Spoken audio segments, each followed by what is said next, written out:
Ragazzi, I am Gian Lia, your Tactics Imperivm host, powered by Serie A Spotlight, and yes, we are going to speak Atalanta's historic victory in Turin against Juventus. Bentornati ragazzi and welcome back to another episode of Serie A Spotlight, spin-off podcast Tactics Imperivm. Today, we are going to dive into the tactical chaos that unfolded in Turin at the Allianz Stadium, where Atalanta handed Juventus their worst home defeat since 1967-1968, when Juventus lost 4-0 at home to rivals Torino.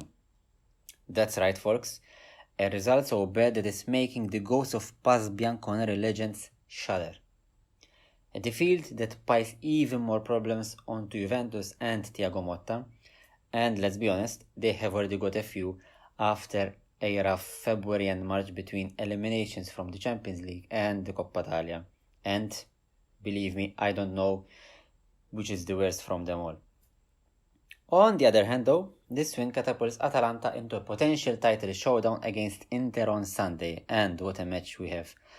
Simone Inzaghi's side might be sweating a little, with his side only 3 points clear, and don't forget Antonio's contest Napoli in between. They will face Venezia on Sunday, and next Monday we might have 3 teams on 61 points. Impressive, eh?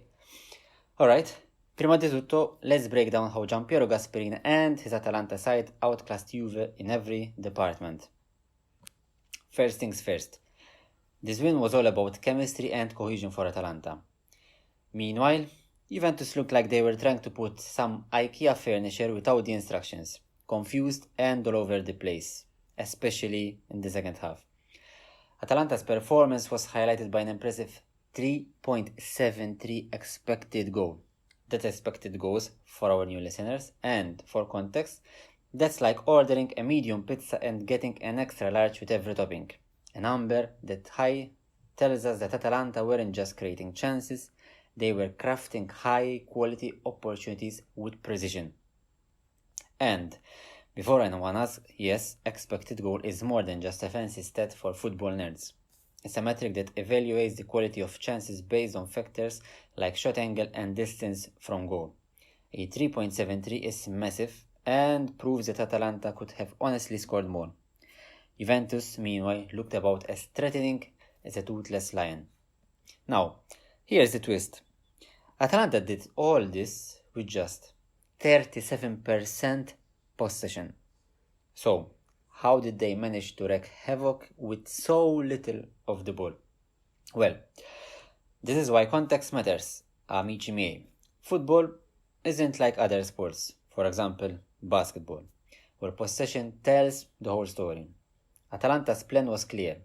Sit back, lure Juventus into making mistakes, and then, boom, hit them on the break.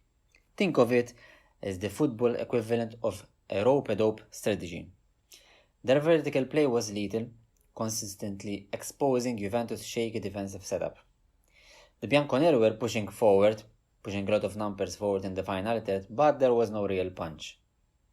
Combine that with Atalanta's aggressive man-to-man marking and clinical counter-attacks, and you've got a recipe for nightmare in Turin, just like what happened.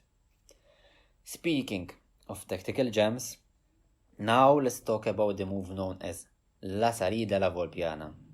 Sounds fancy, right? Well, anyway it is. So this build-up tactic, inspired by Mexican coach Ricardo La Volpe, who, open brackets, a coach that was a big influence on Pep Guardiola when the current Manchester City coach was playing for Dorados in Mexico back in 2006, involves a defensive midfielder dropping down between the two center backs to form a back three. This creates central spaces for the midfielders to exploit and stretch the opposition. In this game, Khéphren Thuram of Juventus executed it to perfection, dragging Atalanta's markers out of position, or at least as high as possible, towards Juventus' box and opening up passing lanes.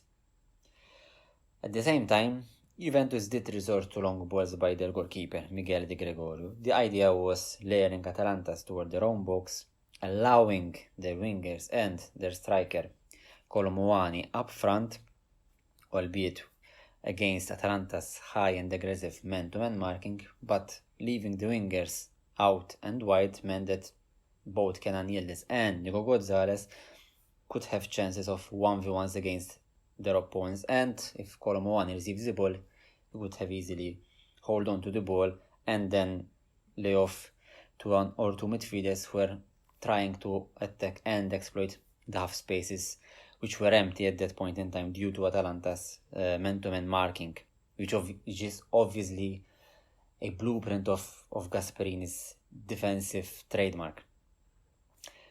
I also need to mention Isaac Hien, Atalanta's centre-back, the guy that put Randall Kolo Muani in his back pocket and threw away the key basically. We're talking about 100% tackle success rate, 3 clearances and 3 recoveries. Kolo Muani, just 27 touches and 0 chances.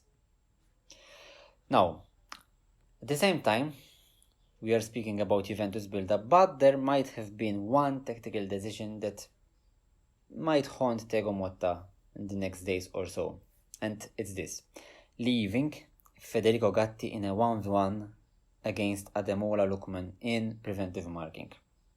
This happened exactly before the 2-0 goal scored by Atalanta, which was basically seconds after the restart. Big mistake. Lookman's speed and dribbling made Gatti look like he was defending on ice skates.